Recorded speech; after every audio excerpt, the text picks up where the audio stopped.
Welcome to the official Catchup podcast. We are back with another episode. We had 2 weeks off. I went away to North Berwick for a couple of days, hit the spa. I can't remember why we missed last week's, but we're back. All being said, and I'm joined as ever by Mr. Chris Pow. Chris, how you doing? Yeah, good. A lot to cover, obviously. We will try and make it, under an hour or maybe an hour or so.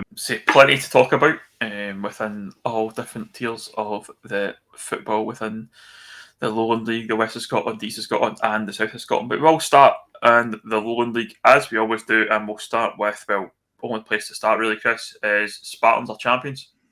Yeah, historic champions as well. The first team to make it to 3 titles, obviously. And I mentioned, obviously, a bit about Ian McFarland, the Spartans captain, who also becomes 4-time winner of the Lowland League, as well as Cammy Russell. There was a tweet ages ago. I kind of teased Subo with this because there was a tweet basically when he had won promotion with Edinburgh City. He said, the Lowland League's great, but I never want to be here again. And he's went on to win another 2 with Spartans. So, I thought that was hilarious. But Cammy Russell, obviously, is another 4-time winner as well. 3 different clubs, East Kilbride, Kelty, and now Spartans. But thoroughly deserved over the course of the season. I think 18 games unbeaten or something, and that's the type of runs that you see previous winners obviously go on. I think Bonnyrigg were 18 unbeaten last season. Kelty, I think, still hold the record at like 21. But it's the type of runs that you see. But everyone, you look at the team and it's been fantastic. Obviously, everyone from Blair Carswell to Kevin Waugh, Jordan Tappin, some of the younger guys coming in, I think they've utilised, obviously, Josh Lang, Mikey Allen, who used to be the under-20s captain, has came on this season. You could speak about the whole lineup: Reece Armstrong, Bradley White, obviously Cammy Russell, Jamie Dishington, and obviously Blair Henderson helps as well. I'd like to see how much of that team they're going to keep if they do get promoted to League Two, because we do see a lot of changes. Maybe some of the older legs come out of that team and go elsewhere, but obviously they still need to do it. We get to that point in the playoff. I think it's going to be hard this season because the Highland League teams look a wee bit stronger than previous years. We obviously still don't know, I think, who's going to be the League Two team. It could be one of 3 maybe still. So it's going to be difficult. I always feel sorry in a sense for teams winning your Lowland Leagues, your East of Scotland Premiers, West of Scotland Premiers, South of Scotland, because you can't really enjoy it as much as you would normally, because you've still got a playoff to play, and it's not great in that sense. But one guy I've probably not mentioned is obviously Dougie Samuel, the manager, most successful manager at this level, I think, other than maybe Tommy Sloan. So fair play to Dougie. I think he's changed it up this season. I think Spartans are playing a wee bit differently. We talked about belief and whatever else. When I was doing a wee bit of media work for them, it was kind of a transitional period. I'm delighted for guys like Mark Brown, who does the media, does so much for the club, and obviously the chairman, Craig Graham, one of the most generous, good guys at this level I've ever met. He's fantastic, and everyone associated with Spartans, it really is a great club. I know we say that a lot about all clubs, but I don't think there's a more deserving champion this season based on everything, and obviously results speak for themselves. And fair play, well done Spartans, completely deserved. And I look forward to seeing how they do in the playoff, because obviously they have been there before, and it's they've not got to the point of where Edinburgh City or Kelty or obviously Bonnyrigg Rose have. So let's see if they can do it this year. Yeah, it's an incredible achievement. Absolutely no doubt about that. We talked at the start of the season, and certainly I don't think any of us had Spartans down as the team that were going to win the league. So, fair play to them. They've been monumental in their efforts in the last certainly 3 months from the run they've been on.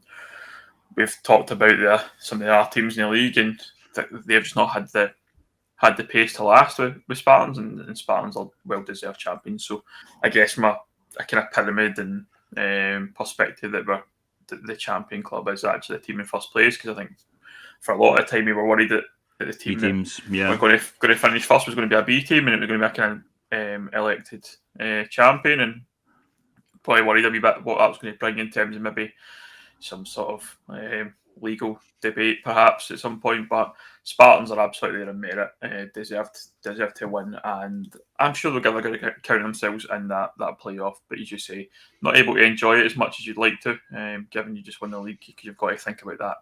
I'm sure they'll have a couple of days, next couple of days to enjoy it, and then back to the grind to be ready for the playoff. Yeah, and they've got a cup semi-final, I think, against Cali Braves on Tuesday, Wednesday as well. So I mean, yeah, there's no time to enjoy it, but only for a moment, sort of thing. Elsewhere then across the Lowland League, we'll run through the results for the weekend. We probably won't touch on every game individually like we always do, because there's probably a lot of games here that are, let's be honest, dead rubbers at this point in time, given we've got a champion club. So the results were as follows: Bonus United 3, Cali Braves 2, Broomhill 4, Edinburgh Uni 1, Celtic B 2, East Stirlingshire 1, Civil Service Strollers 1, Berwick 1, Dalbeattie Star 1, Gallifreyan Rovers 4, East Kilbride 1, Trinent 1, Gretna 2008 0, Cumbernauld Colts 3, Spartans obviously 1, Cowdenbeath 0, and the final game is Stirling Uni 4, Hearts B 0. So not a great deal to talk about, Chris, I say over the weekend, but Stirling Uni's one we definitely will talk about. Yeah, definitely. Yeah. Well, they've essentially clinched second, I guess, if you're not including the B team's fourth, which, look, it's an incredible achievement. I think.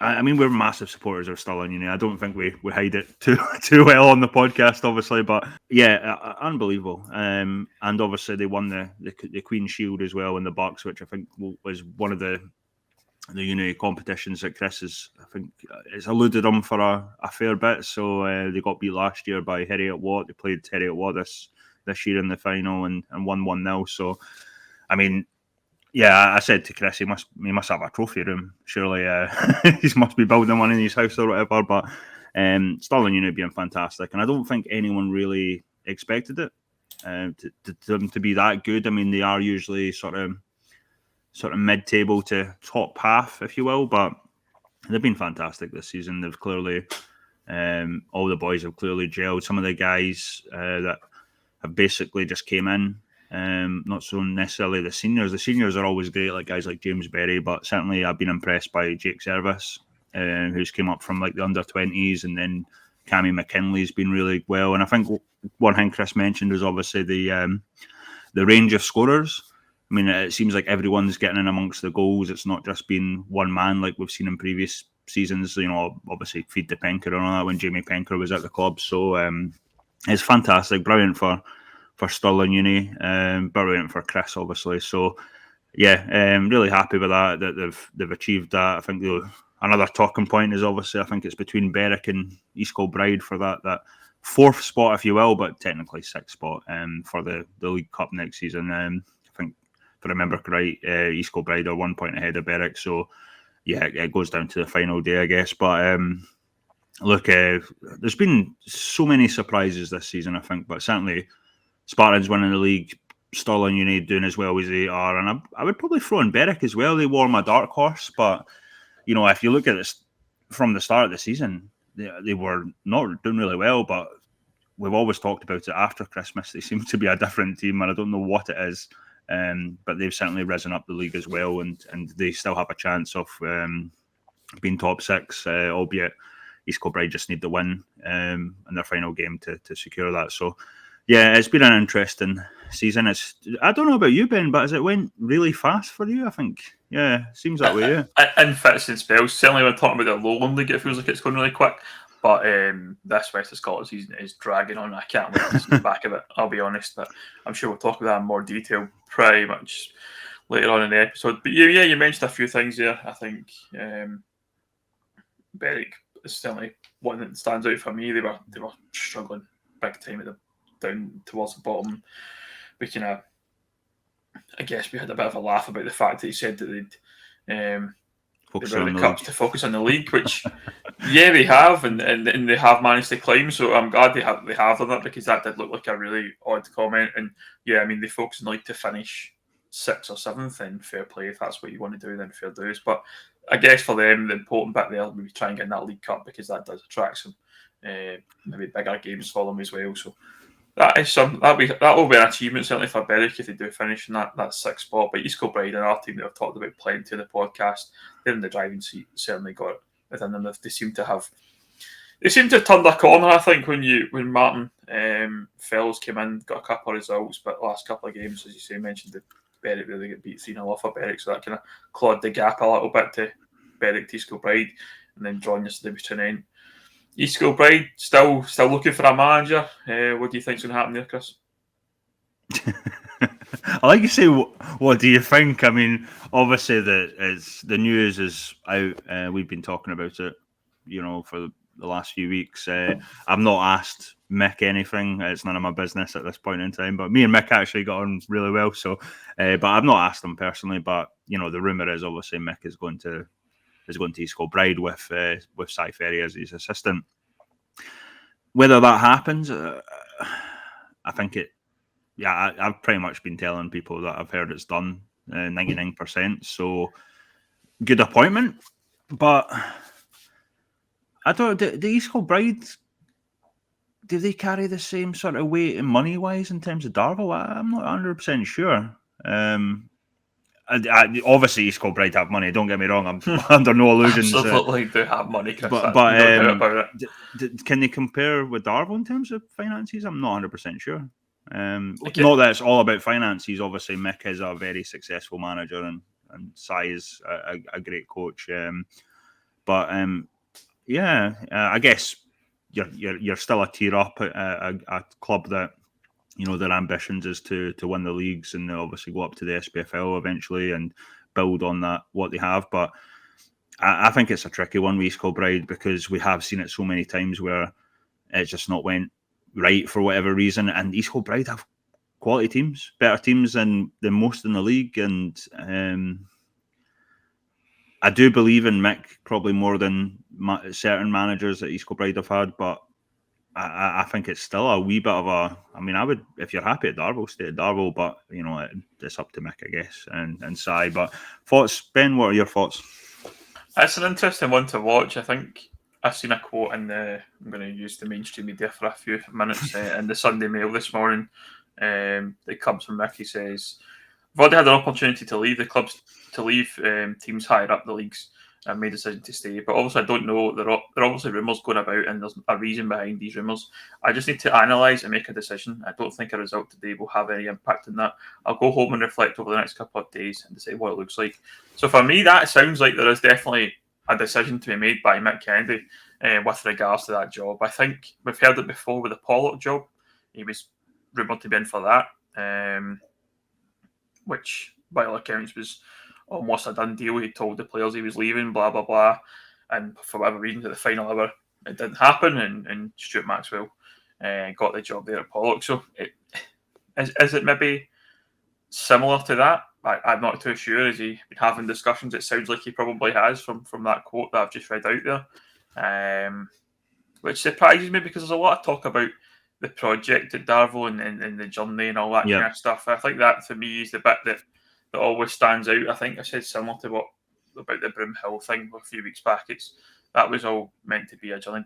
Don't get me wrong, Darvel are further down that journey than they have been, than say Broomhill, but it would be odd to leave. But I guess there's a lot of rumours as well about Darvel in general, about how sustainable that project actually is in terms of the money and the finances and the infrastructure and all that they're trying to put in place, which, don't get me wrong, they absolutely have done in terms of the ground. It's in great condition. The park's brilliant.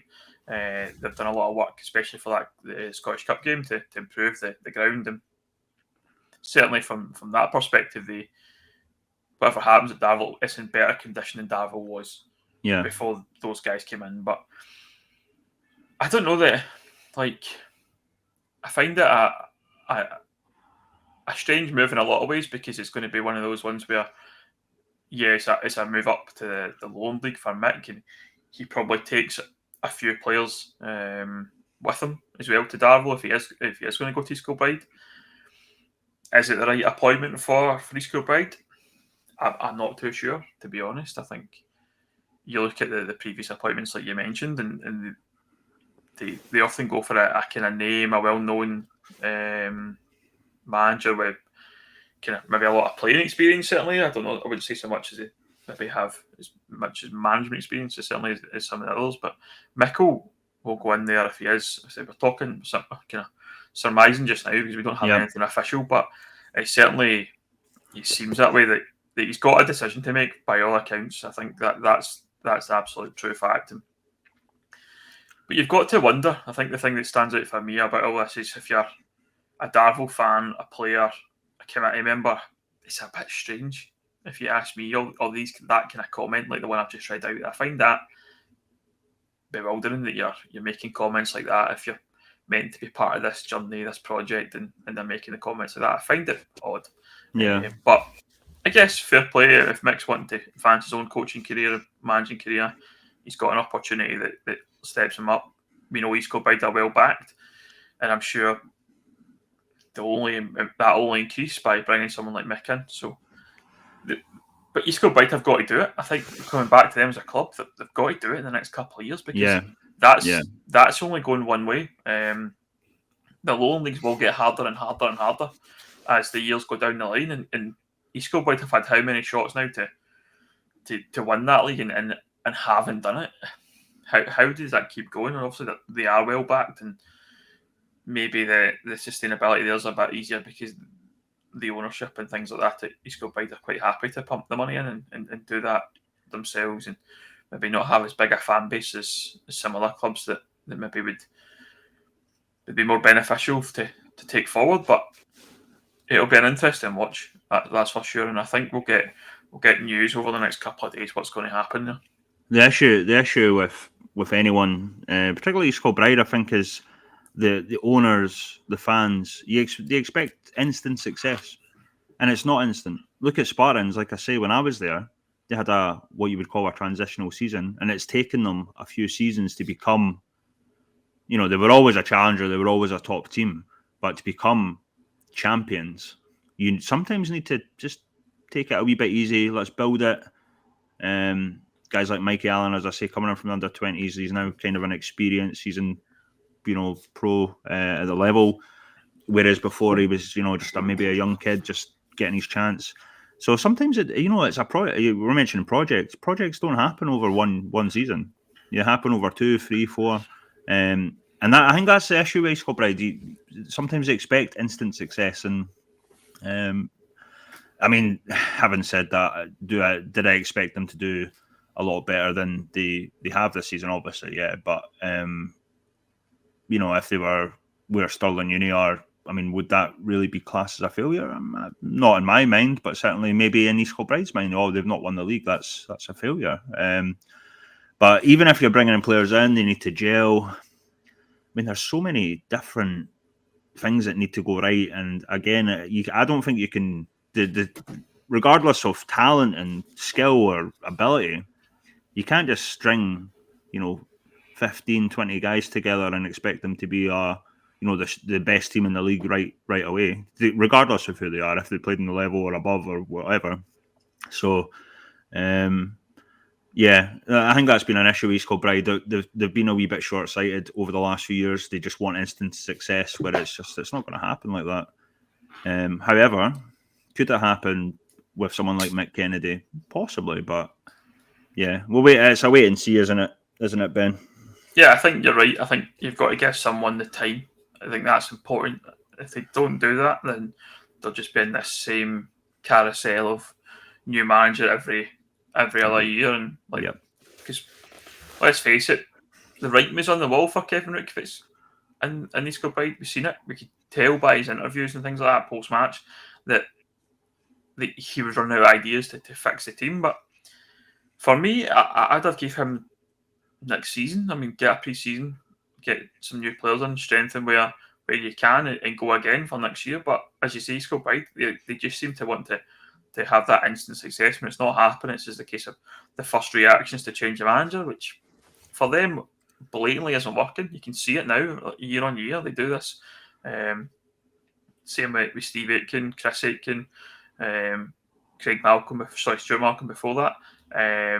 It's one of those ones that they do it every time, and they're in the same positions they are again. If you're if you're a manager now looking at the East Kilbride job, do you want that job? That's maybe the thing, because you go there, and if you don't, the demands are so high from the board that if you don't do it, you're just going to be out in your ear again. Like 2 months to go, a month to go before the end of the season, and you're looking for another job. So difficult task. But East Kilbride have the funds, they have the infrastructure in place to do well, absolutely. But for whatever reason, it just doesn't seem to happen year on year, and it'll be interesting for sure. Do you want to touch on Broomhill a wee bit, just because we mentioned Si within that a wee bit? Yeah, of course. The other team we'll probably talk about then, Broomhill. Chris, obviously, since we last spoke, they've had another episode on the podcast, talked a bit about the reasons behind them leaving and things like that, and the splitting up of the partnership, or the commercial partnership, as we're going to call it now. Si has, by all accounts, is going to go with, as we mentioned there, Mick Kennedy to either Darvel or East Kilbride, depending on obviously where he ends up. Broomhill won the last 2 games, Chris, as well. By all accounts, Si Ferry not at both those games, as I understand it. Yeah, I did hear that he wasn't at the... Well, apparently he turned up at the Colts game and maybe just kind of sat in the office or whatever. He wasn't certainly involved in the team matters as far as I'm aware. I think Derek Lyle's kind of taking the team and everyone else is kind of standing back. Obviously, Kirk Broadfoot, I don't think, has been involved either. So fair play to Derek Lyle, by the way. Massive respect to him. If absolutely, the other guys are kind of standoffish now because they're leaving, Derek Lyle's took upon himself. Tell you what, if he wants to stay on and take the job next season, I'd like that. I think that would be a good move for him, but we don't know. A lot of it's kind of uncertainty at the moment. All we have heard, and I think it's a known fact that Si hasn't been involved. He's not really been the manager the last sort of 2-3 games. So I don't know. I thought he would. I'm a wee bit disappointed in that. I thought he'd be professional enough to see out of the season at least as a Broomhill manager, but obviously not. The funny thing about that podcast is I don't know for a fact, but it did seem like they were answering a lot of our criticisms. I mean, a lot of the things that you had said, Ben, were the direct quotes of what was it? There was one thing in an example. Oh yeah, sold the dream. I've not heard anyone else use that term. You used that term on the podcast when we were talking about it, and then I think you've made an enemy of Si Ferry, mate. I'm not going to lie. It's one of those. I think I did actually see him on the street in the Merchant the day after we put out our podcast, and he said hello and walked by, and that was it. There was nothing sinister at all. So, I mean, I think you're right. Watching that episode back, it certainly seemed that way. That some of the things that we were bringing up, some of the lines that as I say we used, were certainly seemed like quoted back. But I mean, if so, thanks for watching, listening. Always appreciated. And I think they were perfectly valid comments. I absolutely stand behind them and say that there were things that I firmly believe in. It is what it is, and I can't wait to see the last couple of episodes of this documentary, the ones that especially that Si's not there, because that'll be an interesting watch. I think they'll probably bin those. I assume at this point in time that they were talking about more episodes to come in the statement that they put out, but I reckon they're probably going to bin that off now, to be honest, Chris. But I would like to see it. I don't get me wrong, I would like to see it, see what the mood in the camp is at this point in time, but it certainly seems like it's going down the tubes. I guess touching on Broomhill as a club, what happens next for Broomhill? We seen the attendances at the game. I think it was against Cumbernauld. It was below 100 or something like that. I think it was, and that I assume that a lot of that will be made up of friends, parents, family members of players.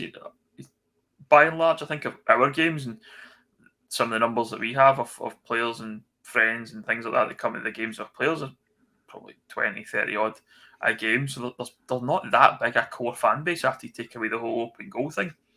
they were doing great numbers in terms of attendance because of open goal. I think, let's be realistic, it was about because of open goal that was happening. There was no two ways about it. But I don't know where Broomhill as a club go from here. They need probably some sort of investment. They need a manager who's going to be able to take it on and steady the ship and ultimately keep them in the Lowland League. That's, I think, if I'm being brutally honest, and I have a lot of time for the guys at Broomhill. I was going to say the OG Broomhill, but I mean the original Broomhill, not open goal Broomhill.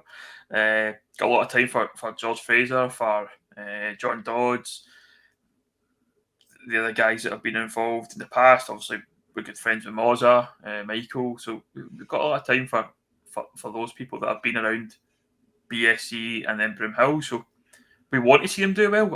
There's no two ways about it for me. I want to see them do well, but I think they're in serious danger next season.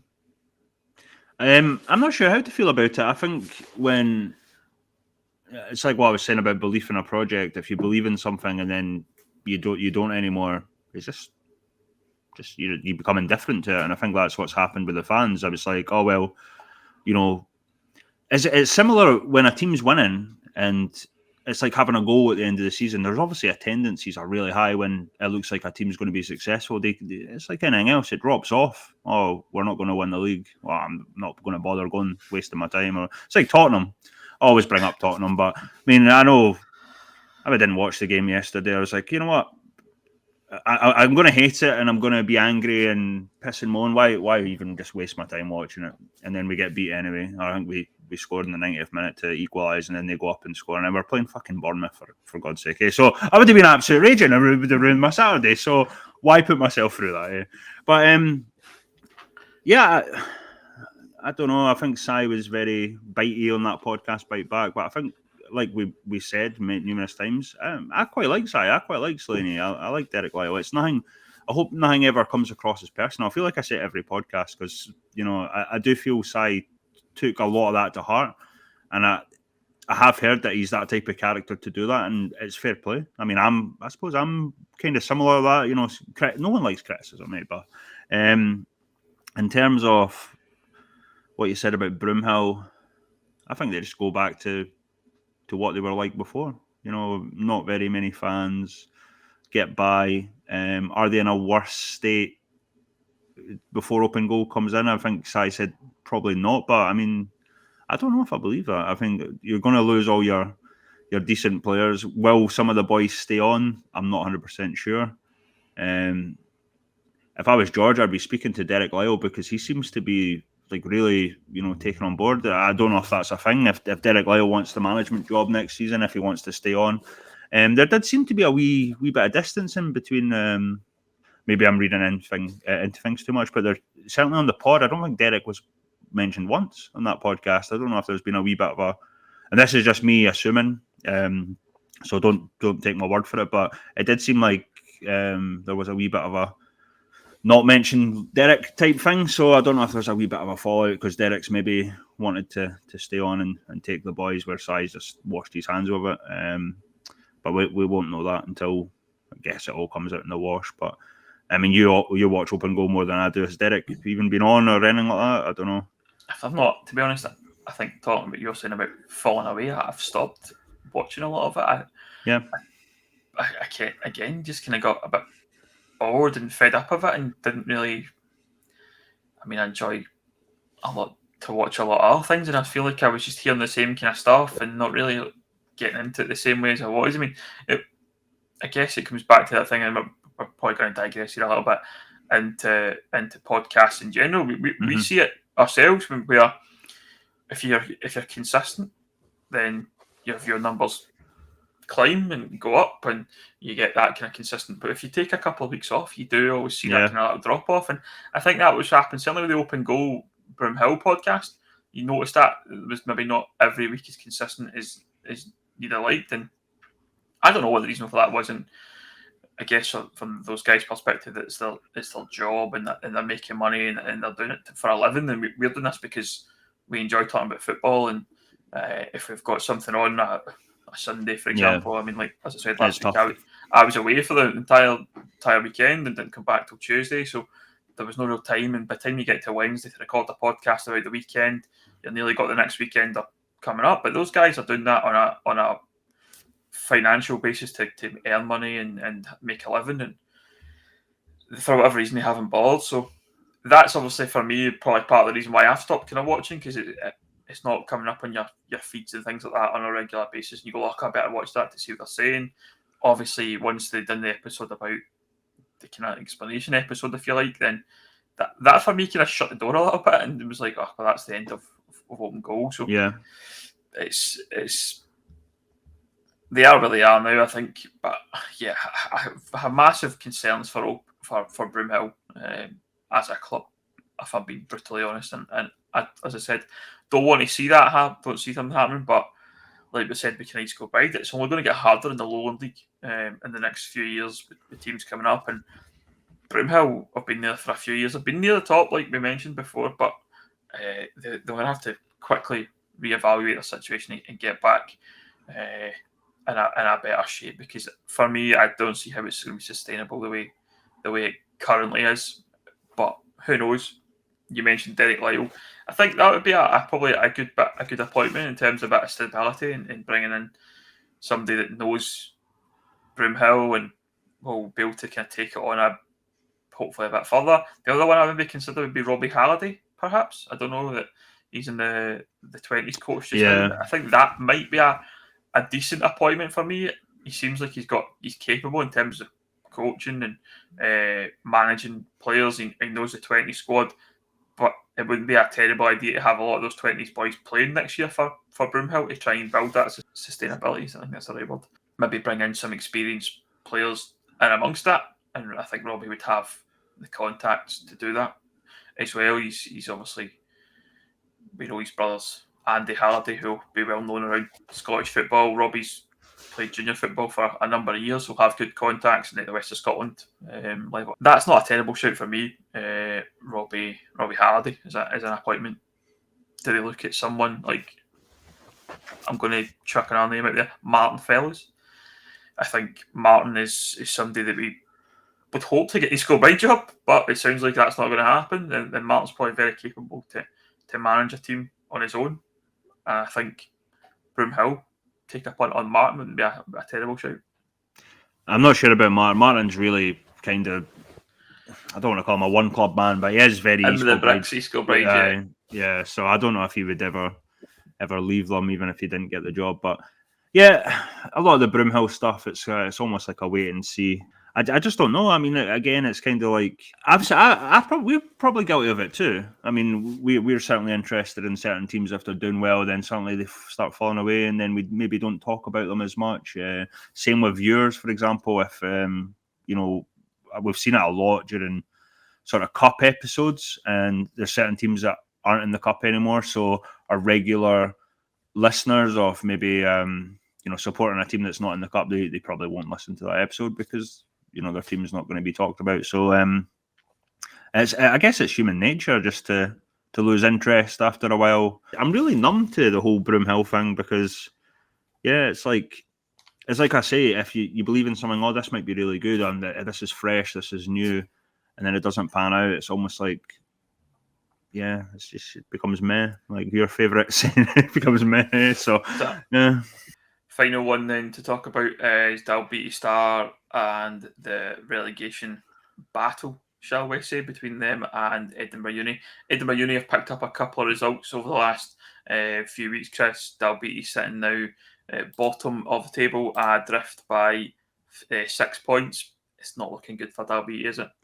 Yeah, it certainly looks like they're going down. Just we put a lot of focus on the Edinburgh Uni Dalbeattie game, obviously last week, and Edinburgh Uni came up trumps a 4-0 win. 4-0, fantastic. And whether that was predictable or not, I'm not really sure because Edinburgh Uni had picked up a few wins just before that game, and they certainly looked like they were on better form than Dalbeattie.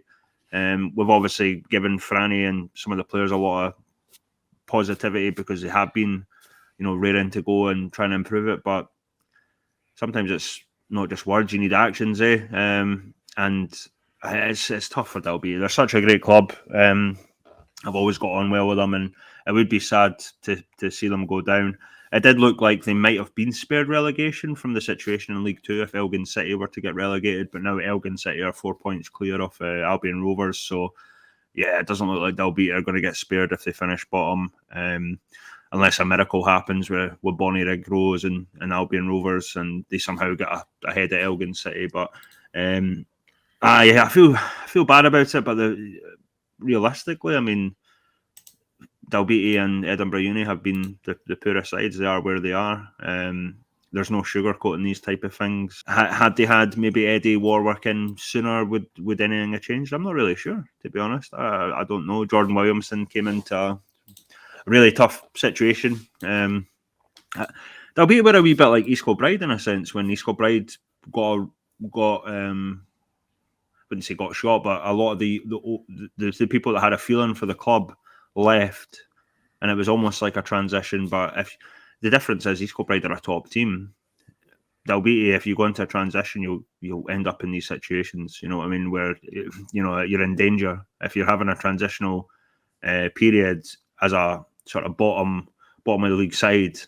There's a massive danger of relegation, in my opinion, and I think that's what we've seen with Dalbeattie this season. They've obviously struggled. There's no doubt about that. They've struggled, and they haven't really. I mean, 1 win in 34 games is no form to stay out of a relegation battle. I'm conscious, obviously, talking about relegation when Colin in a similar boat, but we are. When it comes to Dalbeattie, they just. I guess it's going to come down to, look at the kind of the league table: 1 win, 4 draws, 29 losses. It's going to be those draws you look at and go like that. The ones probably where they did drop the points. If they'd managed to turn those draws into wins, then you're going to say, yeah, that would have been enough to keep them up, because they're not that far behind ultimately. But they've got the 2 games in hand. They've got to win both of them. The goal difference is still miles apart. I think that's the other thing to highlight. There's still a good bit of goal difference there that Edinburgh Uni have in their favour. So it for me it's looking like curtains for Dalbeattie, unfortunately. So, but as you say, they can transition. They're going to the South of Scotland League next season, and they'll be well capable of winning that. You would say from their experiences in the Lowland League, they'll be able to build a squad that'll be more than capable of winning that. But because there's not a lot to talk about in the South of Scotland League, let's be honest, in terms of quality. And that's not meant to be disparaging in any way, but we know the teams are in there, and we've seen them up against teams in the Lowland League in the West Scotland and East of Scotland this year, and they haven't really done an awful lot in terms of being able to account for themselves. So Dalbeattie will go there next year, and I'm sure they'll bounce straight back up into the playoffs, certainly against the West and East team. We'll go across then to the Scotland Football League and look at the Premier Division. There was a full card of fixtures, and we'll start with the results. And Inverkeith and Hillfield Swifts 0, Pennycook 1, Blackburn United 3, Lothian Thistle Hutchinson Vale 2, Broxburn Athletic 1, Jamefield Swifts 0, Crossgates Primrose 1, Haddington Athletic 1, Musselburgh Athletic 0, Linlithgow Rose 0, Oakley United 2, Dundonald Bluebells 2, Socky Juniors 4, Hillabeath Hawthorns 2, Vale Eden 0, and Tynecastle 3. I guess the most interesting parts, Chris, are still at the top of the table. Linlithgow Rose still got an 8-point gap on Socky, but not mathematically over by any stretch of the imagination, but still got that gap to Socky, who are winning points, and Linlithgow dropping points, I guess, at the weekend too. Yeah, I mean, it would have to be a massive turnaround or disaster for Linlithgow to lose that league. But Socky are going about their business, really, doing really well. They obviously beat Linlithgow in the cup as well recently, the East of Scotland qualifying cup, I think. So, yeah, they're showing a wee bit of. I would even say it's late season. I mean, they've been really decent most of the season. They've been right up there, Socky, which is it surprising that? Probably not. I mean, Socky have always been a kind of top side, but I probably had maybe the likes of Pennycook or Jeanfield higher and then obviously Musselburgh coming in now as well. So I still don't see Linlithgow losing that league, and I'm a wee bit scared now because I'm sure if it does happen, someone will clip what I just said. But I mean, I'd love it. Don't get me wrong. I'd love it if Socky somehow managed to overturn them. But I mean, it's still 8 points. 8 points at this point in this season. I believe in the squad that the Rose have and the manager as well, Gordon Herd. So I just don't see it happening regardless. But to be fair play to Socky, especially the cup win against Linlithgow as well. That was massive. It just shows they're not invincible. I mean, we probably overly portrayed, or certainly me, have probably overly portrayed them as like above all else. And in fairness, they have been most of the season, but you know, every team's beatable, I've also said. So I guess one thing we could probably mention is Tynecastle as well. They've been on some run. Rob Hart, obviously the manager there, has been really great. They've kind of done a bit of a Hutchie Vale, really. I mean, we've give a lot of credit to Hutchie Vale for improving massively this season. And Tynecastle, it's really weird. The East of Scotland Premier is kind of strange. I mean, you never know who's going to be the teams that are. I mean, you look at maybe a team like Oakley or Vale of Leven, you can kind of predict, that they're probably going to struggle. But then you get this sort of middle to higher part, which, apart from the very top teams like Linlithgow, Rose, it's really hard to predict. You know, second, third, fourth, fifth, sixth. All the way down the league. So that's what makes it interesting, obviously. And I think at tier 6, they usually are very competitive leagues. And obviously we'll probably get into the West and South soon as well to talk them up. But yeah, East of Scotland, I think we've probably called it a done deal for a long time. I still believe it is, but if I'm wrong and Socky somehow managed to pull that off, then I'm sure I'll get pelters for years after that. Aye, there'll be a queue. It'll be like the Auckland League fans that were chatting the doors a few weeks back, and less said about Auckland League, the better, I guess, on that front. So we'll have the queue, no doubt about that. But yeah, I think for me, it's still Linlithgow. It's Linlithgow's to lose ultimately, and I don't think they're going to do that. I think they're going to be more than capable of winning that league and getting in that playoff, which I say playoff, it possibly might not be a playoff, Chris. Yeah, well, I've heard different things. We obviously kind of thought Linlithgow Rose might go straight up because they're the licensed club, but apparently there's things happening behind the scenes in the south and possibly the west that we've talked about, dispensation and all this sort of stuff. We've seen it before with like some Bonnyrigg Rose. I think Trinent as well, actually, if I remember. Or was it Bo'ness? I can't remember if it was Bo'ness or Trinent, but it was Bo'ness. Yeah, a similar situation. So I do wonder if that would be allowed. Certainly, it was a different scenario because Bonnyrigg and Bo'ness were essentially they're going to be the promoted sides. Whereas, can you get dispensation to really play on a playoff when you do have a side that's already? It's a bit different than the scenarios before. So, yeah, I think you probably need to have the situation where that's set out at the start of the season. I think it's got to be clear at the start of the season. I don't think you can start changing the rules because of who's in the champion positions in the leagues. And yeah, Linlithgow, I think, would feel pretty hard done by if they are the winning team in the East of Scotland League, and then play a playoff against a South of Scotland team and a West of Scotland team that aren't licensed. That would be probably, I think, hard on them ultimately. Yeah. I think wouldn't be as fair. And I guess we probably expected a licensed club to win one of the divisions. We weren't expecting a licensed club to win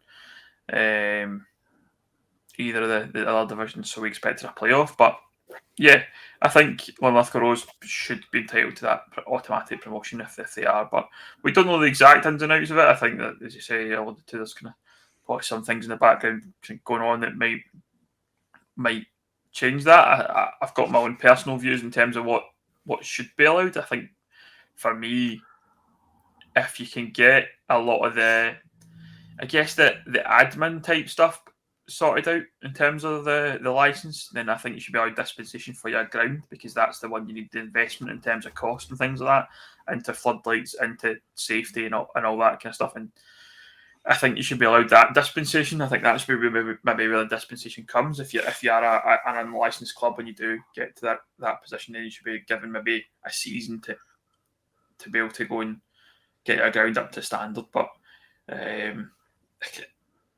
the rules, I guess, are set in stone at the start of the season, so we've got to live by them. And if Linlithgow do go up, then fair play. They'll be well capable within the Lowland League. Yep, and just before we move on from these to Scotland, just a wee bit of a shout out to Ryan Bapty, who made his first appearance for Pennycook Athletic in their 1-0 win over Hillfield Swifts at the weekend. I think he was out for 246 days. He was out injured, missing, and he's one of their key players. And it's great to see Ryan back, a very, very experienced player. And yeah, delighted that he's back. I'm assuming the Cookie fans will be the same. So just a wee shout out to him. Returning on injury, great to see him back in action. And obviously Cookie winning as well, I guess to say. Looking ahead to the next league we'll talk about is South of Scotland League. The Premier League, there was 3 games on there, and the results were as follows: Creetown 1, Medannedale 1, Lochar Thistle 5, Stranraer Reserves 2, Lochmaben 6, Wigtown Bladnoch 0. There was a couple of cup games on between Abbeyvale and Newton Stewart ended 3 each, and it was a 3-2 win on penalties for Newton Stewart. And Nithsdale Wanderers played Queen of the South in the SCFA Potts Cup semi-final, and they won 3-1. I guess, Chris, still not a lot to talk about. Creetown are sitting top, couple of games in hand. Are they? We believe they are a licensed club. Is that right? No, they're not licensed. The only ones, in fact, none of the top teams, the top 3 are licensed. Newton Stewart, probably a wee bit far behind, are licensed. I think Medannedale, St Cuthbert's obviously, and Wigtown and Bladnoch, though I don't think they have any sort of aspirations of being near the top. Struggling a lot, obviously, only 4 points in 17 games, really, really struggling there. You would say it's maybe surprising to see Lochmaben putting 6 past them, but for some reason, Wigtown and Bladnoch have been the whipping boys this season, really struggling. I think they're struggling to really put teams together as well, from what I've heard. So I feel a wee bit sorry for them in that sense. But Creetown, I was a wee bit surprised that they drew with Medannedale. I mean, Medannedale were a half decent side, I would suppose, but in fairness to Shove, he called it really early and said that Creetown will be the one of the top teams in the south of Scotland this season, and they're showing it. I think we threw in Lochar Thistle and Abbeyvale as well, who make up the top 3. But it certainly looks interesting down in the south in terms of the fact that there's kind of 3 front runners, but Creetown certainly hold the advantage there. With 2 games in hand. But it's weird. Football can change very, very quickly, as we've seen. Where you go on a mad run, you'll shoot right up the league. So, final league to talk about, the West Scotland Premier Division, and it's Atherley 2, Kilwinning Rangers 1, Cambuslang 0, Kirkintilloch Rob 3, Clydebank 2, Auchinleck 1, Darvel 1, Pollock 1, Horford 4, Petershill 0. Chris, where do we start there? We'll start with Auchinleck, because I know that they're your favourite to talk about. I think we called it. I know we got a lot of criticism for calling them out, but they're struggling a wee bit with the amount of games that they're playing. Obviously, they're coming up against really good sides like Clydebank. It would have been, they would have had to do a Darvel. Well, that's the only comparison really I can think of. I know Neil McPherson, the big man, is very critical of the league fixtures, and he has every right to feel frustrated, I guess. It's so tough for teams that are having to play 3 times a week to try and chase a league title or promotion or whatever. How did we get in these situations? I guess it's all the postponements, eh? So I think I'm going to jump in here, and I've got a lot to say on this very topic. It wasn't the topic we're expecting to talk about, but I'll go when we're in. I think for me, the issues come with this postponements, but then they also coupled with the fact that the postponements then are not rescheduled until later on in the season, and they're then scheduled at this point in the season. They should be rescheduled, but like much earlier in the year. They should be trying to get these games in midweek or whatever it is, or much quicker. Like I mean, we played Petershill Wednesday night, I think, a couple of weeks back, and that game was from September of this year. Aye. Like that's nonsense. Like absolutely, there's no reason for that. We've played multiple games midweek at home this season, and there's no reason why that game couldn't have been moved. It was moved for the Scottish Cup or the replay. I can't remember which one it was, but it was certainly one of the games in the Scottish Cup that we had, and that was moved. That game could have easily been that Wednesday night the following week, or 10 days later on a Wednesday night. We've got floodlights. We've got a pitch that's in decent condition. Instead of having us play, I mean, this week we've played what? Monday, Wednesday, Saturday, Wednesday, Saturday, and then we go into Tuesday, Friday, Wednesday, Saturday. No, we don't, not Wednesday, but tough run of games. Like for like you say, for Auchinleck, they've struggled because of the amount of games, and the West of Scotland have been in this position before. I mean, it's been happening for years. Nothing's changed. They just don't seem to schedule the games in the right way. We played Hurlford on Wednesday night at 6:30 kickoff because they had no floodlights, and you got to about 8 o'clock and you could barely see the ball. It was horrendous. It was like very, very badly organised, and I don't really know why. And it needs to be fixed. I think we're meant to be coming into this professional setup in the pyramid, and we're shooting ourselves in the foot time and time again with these sort of setups. And it's not helped Auchinleck. It's not helping us. And I'm not saying it's an excuse. Well, sorry, Ben. That's what I was good. That was the flip to the Auchinleck thing. Obviously, Auchinleck were chasing a title, probably I think over for them now, really, because of the games they've lost. But on the flip side, Kilwinning fighting for survival. Now you're in a situation where you're playing all these games, and I have seen obviously results haven't went your way. But do you feel a wee bit hard done by with playing all these games as well? Absolutely. I think there's no two ways about it. That the pressure that it puts on your squad in terms of getting guys rested and fit to play, we're carrying a lot of injuries as a team, but you're not getting time to recuperate them and get them rested, because you're asking boys to play so many games in a week. I mean, there was talk, I think one of the quotes I remember coming up was, I don't want to have any games put in before a cup semi-final. And then we ended up playing 2 games before a cup semi-final in the same week. We played Monday, Wednesday, Saturday, and the cup semi-final was on the Saturday. We're down at Auchinleck on the Monday. Yeah. We then played Petershill, I think it was, on Wednesday. I can't remember who it was. They're all fading into one now, all the games that we're playing. But certainly it's no use, and it has to change. No two ways about it. I've got to be. And I think the other thing you seem to see is that the teams with floodlights are then getting penalised because they've got floodlights, because they're getting asked to play games midweek. Look at like Monday night, Auchinleck versus Cumnock on a Monday night. That's ridiculous. That's like one of the biggest games in the West of Scotland Premier League. No doubt about it. Say what you like about any of the other games involved, but that is, for me, it's the big derby. 2 good sides that have got a lot of history and a lot of like rivalry between them. Quite rightly, they're neighbours. That is how it should be, and that's getting played on a Monday night in April. Terrible, man. Absolutely ridiculous. Buffs have played multiple big teams in midweek, and all that does is affect the gates for all the clubs, and it's the same for the teams at the bottom end. Sorry, that's probably say bottom end. That's not the right phrase. The teams that the lesser known teams are the smaller sides in the league. They're in the same boat. You play a I don't know. You play a Clydebank in a Wednesday night, and you are calling Glenafton a smaller side now because they're having a bit of a difficult spell. Clydebank, Glenafton on a Wednesday night. You're not going to get the same travelling support coming from Clydebank to Glenafton and vice versa. It's always going to affect the clubs, and we need to find a way to to get the fixtures right so that everybody's got a fair chance come the end of the season. Because we'll come on to Kilwinning Rangers, I'm sure, but we're in a bad place just now. Yeah, and that's partly down to the form, but the fixtures are not helping at all. yeah.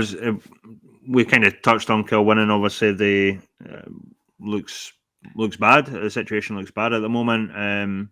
Chris Aitken, we obviously talked up Chris before he came in. The work he done at East Kilbride. Would one of the questions I was going to ask you, Ben, would any other manager kind of be in a similar situation as well? Like any manager you can think of, because of the circumstances with fixtures, injuries, availability of players that come the end of the season. Is that what's really been tough, or is it down to tactics, or what's kind of been the main cause of Kilwinning at the moment in terms of their results? Yeah, so I think for us we're in a bad place right now. It's no two ways about it. It's horrible. It's no fun to watch. Personally, it's you do this for the passion and the enjoyment of football and the club and the people and all that. And there's obviously great people that are involved at Kilwinning Rangers. There's no doubt about it.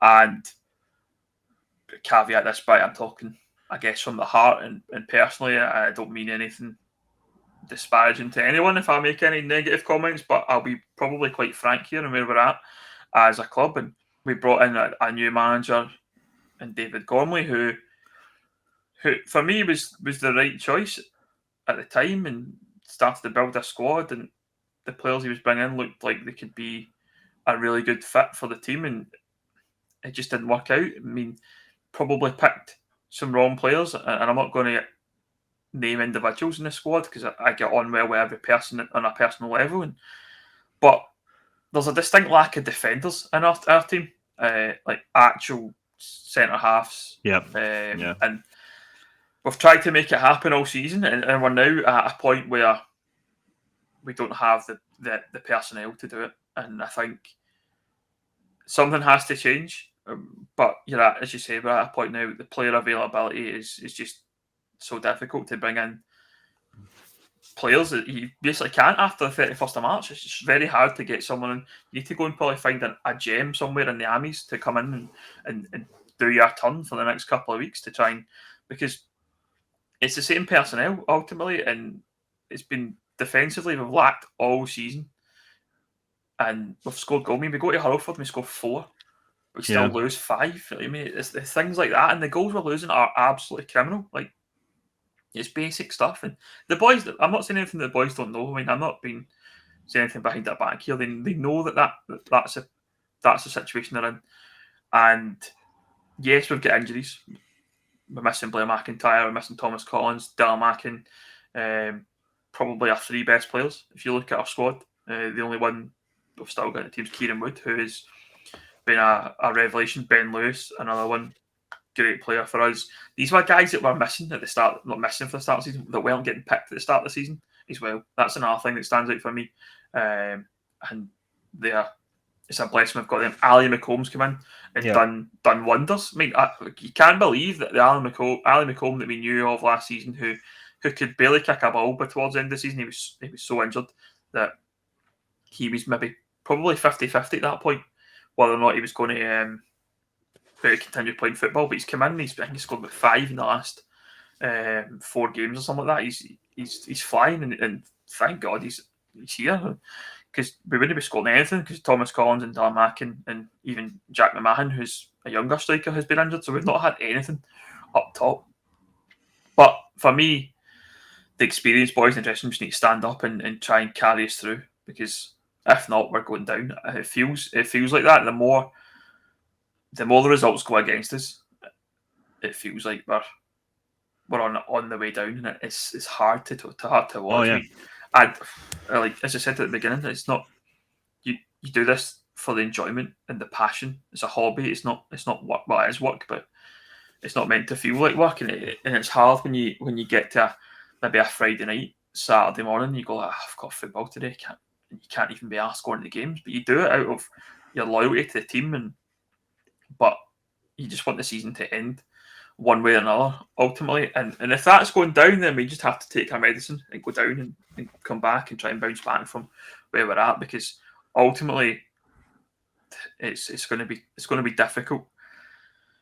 Obviously, the situation with the playoff has an impact as well, because if a licensed club was going up, then it would only be 2, and maybe be a wee bit more safer. But we're at a position now where it's getting very difficult to stay up. We probably need to find wins against teams that we didn't think we needed to beforehand.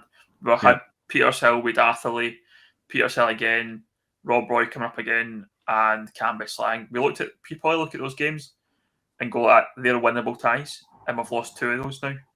And you probably now need to go to Clydebank, Aughton, or Largs, who are form sides ultimately at the moment. And in the league, I say form sides are probably up and down when you look at actually the last 6, but they're much more capable than us, and you're going to need to go there and probably find a win from one of Largs, Troon, or Clydebank, which is going to be tough, alongside Rob Roy maybe as well, who have turned. They've got a win under their belt on Saturday, so it's very hard, and it's just but it's so annoying to watch, because if you go back to our games against like Auchinleck, for example, the 2 games we played them recently, we were the better side and just came out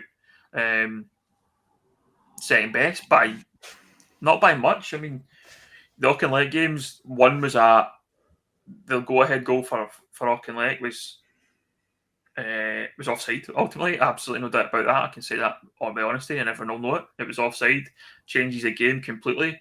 And then in the semi-final against Auchinleck, the referee doesn't give a penalty in the last minute, which was an absolute stonewall penalty, and we lose out on penalty kicks in the semi-final. So we have good performances in us. Again, played Cumnock a few weeks back, drew 1 each for a last-minute goal, and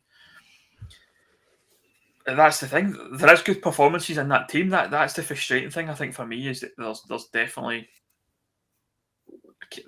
capable, but you can't be losing games like Atherley, Petershill. I mean, that's criminal for me. And we are where we are. The fixtures are the fixtures. We just got to deal with them now and get on with it. Yeah, Chris, I did watch the interview, obviously, with Kieran Wood and Chris Aiken. And Chris mentioned, obviously, when he came in, it was 5 wins, and still 5 wins, and he needed 5 wins out, I think, 7 games remaining. So it's going to be tough. And I feel kind of, obviously, I feel bad for you as my friend, but also Kilwinning, because I think you're right. I think I hate the term too good to go down, but they do have a good team, and certainly to me, they're not, the second or third or fourth worst team in that league. It's just, but yeah, it's tough. It really is tough. I've kind of been fortunate on the media side, where I've actually been with obviously Kelty when they were very successful with Spartans. I've never really been with a team that you don't expect to win every week, sort of thing. So yeah, I don't feel I can't emphasise we are paying their Ben, but I have seen a noticeable difference in the last in fact, most of the season, I think you've been a wee bit, I don't know what the word is. Down? Yeah, a wee bit down, losing a bit of passion, obviously, for it, but not for the podcast, obviously, but in terms when there's a turn, I think, when you've been talking about the Buffs, I would say. Yeah, I think the thing for me, the thing that I always think about is, I mean, it does feel like work. I think I said that earlier. It feels like going to work, and it's not enjoyable. And I think I can say that for everyone. Just now, it's not. I mean, I get enjoyment out of making the content and things like that, and doing all that kind of stuff. That's obviously my passion piece, and sorting out things like new kit and merchandise and all that kind of stuff. And that's the fun side of things. But you're also still part of the bigger picture as well, and the committee and what we do as a club. And also we do it. Lauren's involved as club secretary, so it's in our house pretty much constantly as well, which is difficult. And like when it starts to get to you a bit, then that's when the passion, I guess, or the not leaves you, because you're still going to care about the club and have that loyalty. But ultimately, for me, it feels like it's hard to watch frustrating. You give your all as a committee member, week in, week out, and you're just sometimes not seeing that on the park. It feels like, and these results are just hard to watch. I mean, you do that, then you're having to do these post match interviews when it comes to it, and like they're hard to do. Like when you've lost, and certainly like I go back to the Peters Hill one a few weeks back where we lost. We were up 3-1 up, and we lost 5-3, and kind of Ben Lewis came out and spoke to me after the game, and he's a local boy who's been at the bus for 10, 12, 15, I don't know how long it is, but certainly a long time, and the passion was ripping out of him, and that was like, he was the only person for that interview because it felt like he cared, and I just hope we can get out of it. I do absolutely hope we can get out of it, but it's going to be tough. Yeah, I think something has to change. I don't really know what we can change at this point in the season to do that. So we'll see how we go. We're out of the cups now, so we've got the league to focus on, and that's it. But yeah, we'll see how it goes. But hopefully, fingers crossed that something can change and we'll get there. Not to end the podcast on a down note for people there, but it gets worse, Chris, because I just checked my phone mid podcast to check the Kelly score, and it's 3-0 to Celtic after 25 minutes. So that would be not a game that I'm going to go and watch, because the intention was to do this podcast and then go and watch the Kelly game on the TV. But on an hour and 9 for the podcast recording, half an hour at the Kelly game, and Kelly are well beat already. So I'll not be watching that. I will maybe golf for F1 or something on. I don't know. There'll be golf later. But certainly no bother with that game. That's for sure. We'll give that a miss. Yeah. So basically, not to leave it on a down note. And let's head back to the east for a second. Obviously, Bonus Athletic winning the third division at a canter, really. TV Darren Muller's scored an obscene amount of goals. I think we have to credit Dylan Patterson, and obviously is again a fantastic forward. Grant Rose, the front three of Bonus Athletic could be playing, in the East of Scotland Premier easy. But fair play, I think it's the record points, record wins for a league in the East of Scotland. I don't know how far back the records have went, but they've won at a canter, a team that we've touched on, obviously. Is there any other team at the moment that are kind of similar in the West that are way below their level, like way below their level? I think Bonus Athletic are probably the only one I can think of, considering Syngenta are no longer there in the East anyway. I wouldn't try to think of MD way below the level. Yeah. Nah, probably not. You probably look at the teams in there and think, they're probably roughly at a level. I think, I don't know, maybe a Dross and Winton Rovers could probably be a bit higher up. They should get promoted this year. Apart from that, then you're probably looking at the likes of, I suppose if you look at the likes of, what's it called? I guess the money teams, if you like, that are in the first division. Also, that first division in the West is quite littered with a few teams: St Cadoc's, Gartcairn, Drumchapel. Mm-hmm. Who else? Could be Premier clubs, I suppose. Yeah, Johnston Borough, by all accounts, have got a bit of money behind them coming up. I've heard. Ben Bird, probably very capable and should be in the Prem. Maybe even you could say Rutherglen, obviously with the way that things have happened in terms of the relegation last season. But yeah, I think there's a few teams like that probably will come up. You expect one of St Cadoc's, Gartcairn, Drumchapel, Ben Barber, Kilburn, three of those to come up, including Kilburn. Kilburn still not a money team in comparison, but should be. They've done well. Yeah, they've actually done well. They've turned it around at Kilburn, because at the start of this, sort of near the start of the season, I did worry about whether they would, have the opportunity to get promoted back with the managerial changes, but they've really picked up, and fair play to the Kilburn. And we've not really had a lot of good things to say about them, obviously with the fan situations and whatever else that's went throughout this year. But yeah, positive obviously with Bonus Athletic. I mean, they are going to be losing TV to Kelty. Not sure about Dylan Patterson. For Kelty, and I think he's going to be more than capable. He probably won't. He won't be. I don't think he'll be like like straight into that first team or anything like that by any stretch. But he'll be capable, I think. From what I've seen of him, I've not seen loads. Speedy. He's a speedy player, yeah, and it's kind of in a bit of the Nathan Austin mould, I guess. Nathan Austin, I think, wasn't the most. He was fast, but he wasn't outrageously fast. But just his movement, his legs, getting beating his defender. If Tiwi can work on that, man, I think he's going to be golden and at least a League One, potentially a Championship player. Because we forget he's still a young player as well. So, but yeah, positive. I'm sure there'll be more positive news towards the end of the season with teams getting promoted here and there as well. So yeah, just hopefully the Buffs can stay up, Ben, for you. So. Fingers crossed, man. Fingers crossed.